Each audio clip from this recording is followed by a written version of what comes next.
This is a Miller philosopher. It is an accepted truth that the villains usually get the best bits of the stories that they're in. Best outfits, best interests, best lines, etc. But watching the Lord of the Rings and the Hobbit movies the other day, I noticed another thing to add on to that list. Best war chants. Throughout Peter Jackson's movies, the war chants by the orcs, the Uruk-hai, the Isolines, and especially the Haradrim are absolutely bone-chilling. It magnifies and multiplies their presence in the films, and to me anyway, you feel that you're in the same boat as the humans they're about to attack. A sense of absolute doom about to fall upon you, and that nothing that your friends and allies can do is going to save you. There is something primal, brutal, and animalistic about the chants that is overwhelming and at the same time undermining. Now, these chants are not to convey that they're going to beat you, but they're chants conveying that you're already dead and you just don't know it yet. And once they're done with you, the only thing left is going to be the bones that once held up your saggy flesh. And this left me wondering, how come the people of the West don't have any cool war chants? I mean, of course you got the death chant by the Rohirrim at Minas Tirith, but as badass as that was, it also felt late, I guess.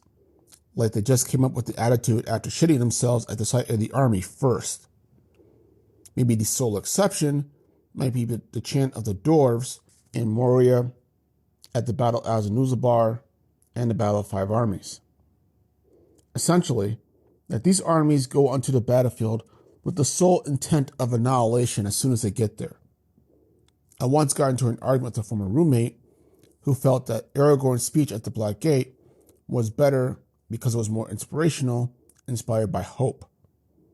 But while that may be true, there's also a marked difference between the hope of victory and I'm just here to fucking lay waste to you and everything that you're about. So I decided to try and look into the literature to see if there's any war chants that seem to carry the same gravitas. The March of the Ents seemed to be one, supposedly, and many characters do seem to get singular moments of war cries, as it were, but more often than not, it still felt underwhelming. As if, basically, that they come more from moments of desperation rather than a unified purpose before you got there and when you got there and after you left. They didn't seem to carry the same animalistic intent. And, moreover, it seems rather that the good guys tend to sing about everything instead rather than giving out good war chants. Now, perhaps the closest I came to anything matching this intensity might be in the Silmarillion at the Battle of the Unnumbered Tears, where right before the battle starts, the entire portion of the western end of the army chants Utule and Aure, signifying the immense hope they felt at the final end of their centuries-long war with Morgoth in the north. Now, what's so different about this chant compared to the other good guy moments that I just mentioned? Well, essentially, as I said before, that the army was going into the battle with that intent, not as a last act of desperation. Also, too, there is the intent and the intensity behind it. The immense that we're coming in to kick your ass, finally. Not, okay, we're about to die, so we're going to die swinging, basically, which can be just as heroic and, I guess, hopeful maybe. But again, it's last minute and born out of desperation. There is no sense of unified purpose that unites them in this. Now, I understand Tolkien's preference for emphasizing hope at the 11th hour, and that I'm clearly speaking from a modern perspective that is arguably more based on the movie adaptations than the writings of Tolkien himself.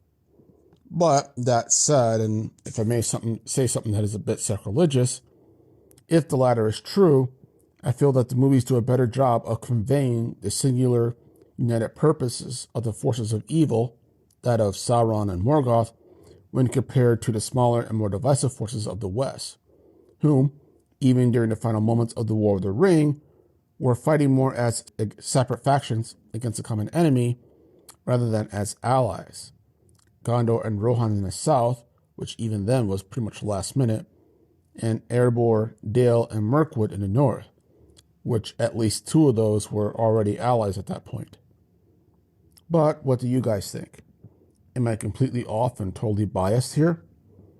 Are there any war chants by the elves or humans or dwarves that I missed that were just as compelling and animalistic as the chants of orcs and Uruk-hai? Do you feel that singing of hope and of power is better than the war chants of orcs? Let me know in the comments below, but otherwise, this is the Miller Philosopher. You guys have a good day.